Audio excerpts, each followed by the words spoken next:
கிருஷ்ணகிரியில் செய்தியாளர்களிடம் பேசிய தமிழ்நாடு காங்கிரஸ் கமிட்டி தலைவர் செல்வப்பெருந்தகை தங்கள் கட்சியை வலிமைப்படுத்திய தமிழ்நாடு பாஜக தலைவர் அண்ணாமலைக்கு நன்றி கூறுவதாக தெரிவித்தார். சரியில்லைன்னா கடந்த 10 ஆண்டுகளாக ஒரு வருடம் நானும் எடுத்து பார்த்தேன்.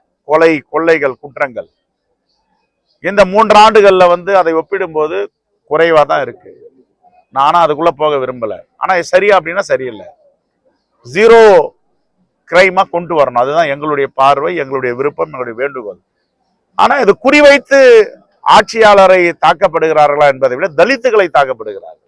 இன்டெலிஜென்ஸை வலிமைப்படுத்தணும். உளவுத்துறை வலிமையா இருக்கணும்.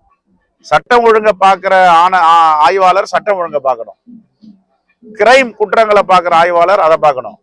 பட்ஜெட்ல காவல்துறைக்கு ஒதுக்கி இந்த சட்டம் ஒழுங்கை பாதுகாப்பதற்கும் சமூக விரோதிகளை ஒடுக்குவதற்கும் இந்த இன்டெலிஜென்ஸ் டிபார்ட்மெண்ட்டை பவர்ஃபுல் டிபார்ட்மெண்டா மாற்றணும். இவர்கள் கொடுக்கும் தகவலின் அடிப்படையில தான் நடவடிக்கை எடுப்பாங்க. ஆட்சி மாற்றம் வரும், அதிகாரம் மாற்றம் வரும். மாற்றம் என்பதுதான் மாற்ற முடியாதது. இதெல்லாம் உள்வாங்கி அரசியல் பண்ணணும். பொது வாழ்க்கையில் இருக்கணும். மனிதர்களுடைய வாழ்க்கையே நிரந்தரம் கிடையாது.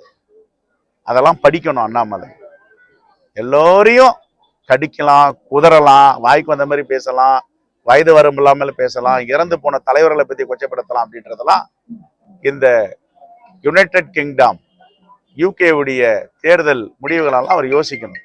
யாரும் நிரந்தரமாக ஆள முடியாது.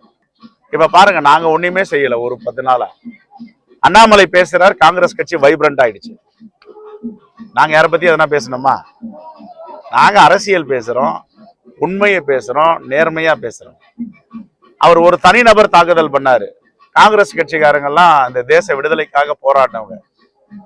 தமிழ்நாட்டில் இருக்க காங்கிரஸ் கட்சியுடைய தோழர்கள், தலைவர்கள், கேடர்கள் எல்லாமே அவங்க அப்பா, அவங்க தாத்தா, அவங்க மூதாதையரும் சுதந்திர போராட்ட தியாகிகள், இந்த மண்ணை நேசிப்பவர்கள். ஒரு வார்த்தை பேசின தமிழ்நாடு முழுவதும் காங்கிரஸ் கட்சி வைப்ரண்டா பண்ணியிருக்காரு. இப்போ காங்கிரஸ் கட்சியை வலிமைப்படுத்துவர் அண்ணாமலை தான். அவருக்கு நன்றி. இதே மாதிரி என்ன தனிநபர் தாக்குதல் பண்ணணும், பேசணும், எங்க கட்சி வலிமை அடையணும்.